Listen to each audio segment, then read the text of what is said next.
अफगानिस्तान के उत्तर में स्थित है बगराम एयरबेस। सिर्फ एक हवाई अड्डा नहीं, इसे बीते 70 वर्षों में बड़ी सैन्य रणनीतियों का केंद्र भी कहा जा सकता है। यहाँ कभी सोवियत संघ के सैनिकों की गूंज सुनाई देती थी, फिर अमेरिकी सेना ने इसे अपने आधुनिक युद्ध का गढ़ बना दिया।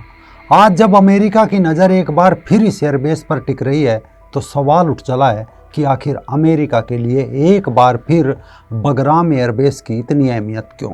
भारत, रूस, चाइना, पाकिस्तान सब इसका विरोध कर रहे हैं और सवाल इस बात को लेकर है, आखिर क्या एक बार फिर अमेरिका कोई नया बगदादी या लादेन खड़ा करने जा रहा है। नमस्कार दोस्तों, मैं राजीव चौधरी। सवाल ये भी है कि कैसे अमेरिका उसकी खुफिया एजेंसी हथियार बेचने के लिए एक खतरनाक खेल को जन्म देते हैं और फिर उसी खेल का हथियारों से ही खात्मा करते हैं। कहा जाता है समय का चक्र बड़ा अजीब है।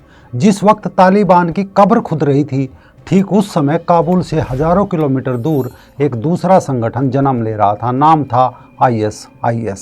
जब तालिबान कमज़ोर हुआ तब ISIS मजबूत हो गया। ना केवल मजबूत हुआ बल्कि अरब देशों के बीचों बीच एक ताकत बनकर उभरा।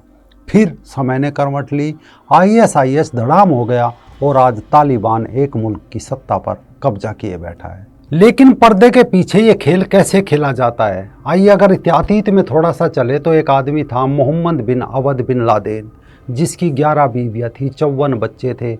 मोहम्मद बिन अवद बिन लादेन की एक बीवी थी आलिया घानेम। उसी से पैदा हुआ उस ताकतवर परिवार के कोने में पला बड़ा एक लड़का ओसामा, बेहद शर्मीला, चुपचाप रहने वाला। जब ओसामा बड़ा हुआ तो पढ़ाई के लिए निकला जेद्दा की किंग अब्दुल अजीज़ यूनिवर्सिटी में अर्थशास्त्र पढ़ने।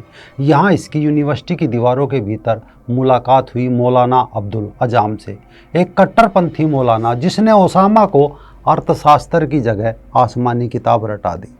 वो ओसामा का मजहबी गुरु बन गया और इस गुरु ने अपने शागिर्द को पढ़ाई के नाम पर सिर्फ एक चीज़ सिखाई और वो थी नफरत, जिसे लड़का धीरे धीरे एक बड़ा कट्टर विचारधारा का सिपाही बनता चला गया। बिल्कुल इसी वक्त जेद्दा से हजारों मील दूर वाशिंगटन में CIA के दफ्तर में एक खेल रचा जा रहा था। अफगानिस्तान में सोवियत संघ को फंसाने के लिए उन्हें मुजाहिदीन चाहिए थे, साथ ही चाहिए थे ऐसे चेहरे, ऐसे नेता जो जोशीले भाषण देकर अफगानिस्तान के युवाओं को जिहाद के लिए उकसा सके। और तभी उनकी नज़र पड़ी एक ऐसे युवा, जोशीले, अमीर और कट्टर बन चुके सऊदी नागरिक पर, ओसामा बिन लादेन पर। यह मौका था 80 के दशक की शुरुआत का। CIA के गुप्त इशारे पर ओसामा रूस के खिलाफ जिहाद का झंडा उठाकर अफगानिस्तान पहुंच गया। उसे वहां सम्मान मिला जो शायद उसे कभी नसीब नहीं हुआ था। अमेरिका के इशारे पर सऊदी सरकार ने भी उसे हीरो का ताज पहना दिया।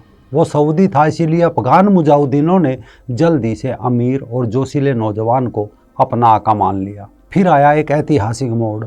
ओसामा ने अपना खुद का एक संगठन बनाया, अल-कायदा। नाम सुनते ही मानो पूरे अफगानिस्तान में बिजली दौड़ गई। हजारों युवा मदरसे से निकलकर इसमें भर्ती होने की होड़ में लग गए।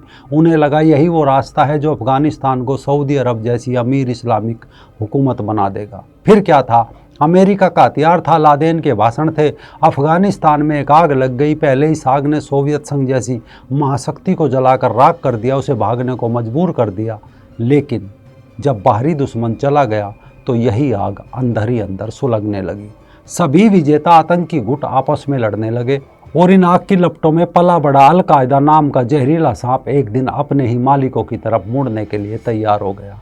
ये गलती थी 9/11 अमेरिका पर हमले की, जिसके जवाब में अमेरिका ने पाकिस्तान को पैसे देकर खरीद लिया, उसे साथ लिया, अल-कायदा पर हमला बोल दिया। अब पाकिस्तान की नीति ये थी कि इस हमले में लादेन मरे या बुश, वो दोनों में खुश, क्योंकि वो तबाह अफगानिस्तान पर आसानी से कब्जा करना चाहता था। लेकिन हुआ उल्टा। 6 दिसंबर 2001 को अमेरिका ने काबुल में नई लोकतांत्रिक सरकार का गठन कर दिया। अल-कायदा के लड़ाके काबुल छोड़कर भाग गए थे। अमेरिका की अगुवाई में नेटो देश बम बरसा रहे थे। यानी साल 2006 आते आते अमेरिका ने अल-कायदा को काफ़ी हद तक पीछे धकेल दिया और साल 2011 आते आते बिन लादेन का भी काम तमाम करके अमेरिका ने दिखा दिया कि वो आतंक को बर्दाश्त नहीं करेगा। नेटो देश अपनी जीत पर मुस्कुरा रहे थे, पर समय का चक्र कुछ और कह रहा था। मध्य पूर्व एशिया का इराक और मध्य इराक में एक ज़िला है सामरा। इस ज़िले में एक गांव है अल-जल्लाम। यहाँ 1971 में पैदा हुआ था एक लड़का, नाम था इब्राहिम अवाद अल बदरी। उसके पिता भेड़ चराकर घर चलाते थे, बच्चों को कुरान भी पढ़ाते थे। अलबदरी की पढ़ाई भी बाप के पास हुई, मदरसे में हुई। गांव में अलबदरी नाम की एक कबीले की खासी संख्या थी। इस कबीले का दावा था कि अरब के कुरैश कबीले से वास्ता रखते हैं। पैगंबर भी इसी कुरैश कबीले से ताल्लुक़ रखते थे। खलीफा बनने का कुरैश कबीले का खून का रिश्ता ज़रूरी है। रिश्ता बन चुका था तो अलबदरी ने अपना नाम बदल कर रख दिया अबू बकर अल बगदादी। पर इराक में एक अमेरिकी ऑपरेशन में पकड़ा गया और अमेरिका की जेल में जीवन काटने लगा। दूसरी तरफ लंबी लड़ाई के बाद अमेरिका इराक को सद्दाम हुसैन के चंगुल से आज़ाद करा चुका था। इस आज़ादी को हासिल करने के दौरान इराक पूरी तरह बर्बाद हो चुका था, वो खंडर था। अमेरिकी सेना के इराक छोड़ते ही इराक के अंदर छोटे छोटे गुट अपनी ताकत की लड़ाई लड़ना शुरू करने लगे, जैसे सोवियत संघ के जाने के बाद अफगानिस्तान में हो रहा था। अचानक दिसंबर 2004 में यूएस आर्मी की 11 महीने की कैद से अबू बकर अल बगदादी को रिहाई मिल जाती है। शायद तब किसी को एहसास नहीं था कि अमेरिका कोई नया गेम खेलने जा रहा है।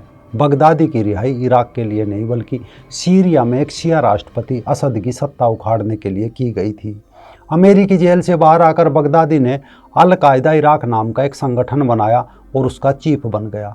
बगदादी इराक में अपनी ज़मीन तैयार करने में लगा था, मगर तब उसके पास ना पैसे थे, ना कोई मदद और ना ही लड़ाके। इराक में सत्ता बिल्कुल खाली थी, लेकिन संसाधनों की कमी के चलते बगदादी ज़्यादा कामयाब नहीं हो पा रहा था। उसने अल कायदा इराक का नाम बदलकर नया नाम रखा ISIS, यानी इस्लामिक स्टेट ऑफ इराक। यहाँ इसे एक बड़ी सफलता मिली। सफलता ये थी कि सद्दाम की फौज से बेरोजगार हुए सैनिक अपने लिए रोजगार की तलाश कर रहे थे, लेकिन हथियार चलाने के अलावा कोई दूसरा काम उन्हें नहीं आता था। बस इन पर बगदादी की नज़र गई और बगदादी ने सद्दाम हुसैन की सेना के कमांडर और सिपाहियों को अपने साथ मिला लिया, जैसा सऊदी अरब और अमेरिका चाहता था। ठीक बगदादी ने उन्हें अपने साथ जोड़कर सीरिया का रुख किया। सीरिया में गृह युद्ध चल रहा था, सुन्नी शिया वार। इस वार में सुन्नी गुट का नाम था फ्री सीरियन आर्मी, लेकिन उसे कामयाबी नहीं मिल पा रही थी। जून 2013 आ गया। इस महीने फ्री सीरियन आर्मी के एक जनरल ने पहली बार सामने आकर दुनिया से अपील की कि अगर उन्हें हथियार नहीं मिले तो वो शियाओं से अपनी जंग 1 महीने के अंदर हार जाएंगे। इस अपील के हफ्ते भर के अंदर अमेरिका, जॉर्डन, टर्की, सऊदी अरब, कतर ने फ्री सीरियन आर्मी को हथियार, पैसा और ट्रेनिंग देने की मदद शुरू कर दी। इन देशों ने बाकायदा सारे आधुनिक हथियार, एंटी टैंक मिसाइल, गोला बारूद सब कुछ सीरिया पहुंचा दिया। बस यहीं से ISIS के दिन पलट गए। फ्री सीरियन आर्मी के सुन्नी लड़ाके ISIS में शामिल हो गए। उसके लोगों को खुद अमेरिका तक ने ट्रेनिंग दे डाली। इतनी बड़ी संख्या में हथियार और सेना लेकर बगदादी ने सीरिया पर कब्जे के साथ इस्लाम का खलीफा बनने का सपना देखना शुरू कर दिया। अब वो अल्लाह का निज़ाम दुनिया पर कायम करना चाहता था। इसके लिए ब्रेन वॉश चल पड़ा। यूरोपीय देशों के मुस्लिम, अमेरिका तक, यहाँ तक कि भारत तक के भी उत्साही मुसलमान बगदादी की सेना का हिस्सा बनने लगे। बगदादी के नक्शे में समूचा संसार इस्लामिक छपने लगा, यानी ये एक वैश्विक जिहाद थी। पर इस वैश्विक जिहाद के लिए बगदादी को और हथियार चाहिए थे, लेकिन अमेरिका सीधे हथियार नहीं दे सकता था। अब यहाँ एक कमाल का गेम अमेरिका खेलता है। इराक के उत्तरी हिस्से में तिर्गिस नदी के किनारे बसा एक प्रांत मोसुल। वहाँ इराकी सेना की 5 डिवीज़न तैनात थी। सेना की डिवीज़न को बगदादी से लड़ने के लिए हथियार चाहिए थे। अमेरिका ने पैसा लेकर इराकी सेना के लिए मोसुल में हथियारों का एक बहुत बड़ा जखीरा भेज दिया। ठीक ये खबर बगदादी तक भी पहुँचा दी। जून 2014 बगदादी के करीब 700 लड़ाके टर्कों में भरकर मोसुल की तरफ रवाना हो गए। वहाँ इराकी सेना आतंकियों का सामना करने की जगह सिर पर पांव रखकर भाग गई। हथियारों का बड़ा जखीरा, जिसमें टैंक तक शामिल थे, बगदादी के हाथ लग गए। मोसुल और वहाँ रहने वाली तकरीबन 14 लाख की आबादी बगदादी की गुलाम बन गई। तेल के कुओं पर कब्जा हो गया। कच्चा तेल बेचने लगे, टैक्स वसूलने लगे, सोशल मीडिया को औजार बनाकर लोगों का ब्रेन वॉश करने लगे। दुनिया भर से हजारों लोगों ने इराक पहुंचकर ISIS ज्वाइन कर लिया। बात यहीं ख़त्म नहीं हुई। मोसुल की अल नूरी मस्जिद को बम से उड़ाकर बगदादी ने ऐलान कर दिया कि वो दुनिया भर के मुसलमानों का अब नया खलीफा है और अल नूरी मस्जिद अल्लाह की राह में रुकावट है। इसमें सबसे बुरा हाल हुआ यजीदी समुदाय का। उनकी मासूम छोटी छोटी बच्चियां उठा ली गई, सिगरेट के दामों बेची गई, लोग जिंदा जलाए गए, चौराहों पर फांसी पर लटकाया गया।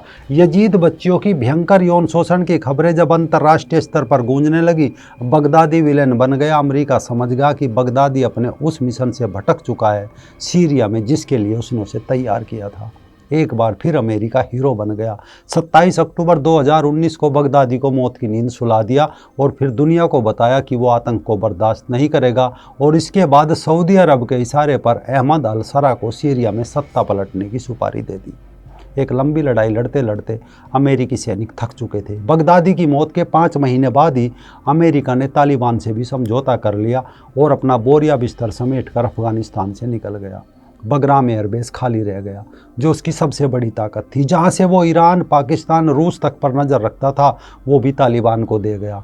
अब अफगानिस्तान में रूस अपने पैर जमा रहा है, ईरान अपने पैर जमा रहा है। शायद अमेरिका को डर हो कि इस कारण एक बार फिर बगराम एयरबेस को हासिल करने की जद्दोजहद चल पड़ी है। अगर तालिबान उसे बगराम एयरबेस नहीं देगा, शायद ही जल्दी कोई आतंकी संगठन और चीफ सामने आएगा जो लोगों को सच्ची शरीयत का सपना बेचेगा। हथियार अमेरिका से मिलेंगे और अफगानिस्तान फिर से जंग, आग और बारूद का ढेर बन जाएगा।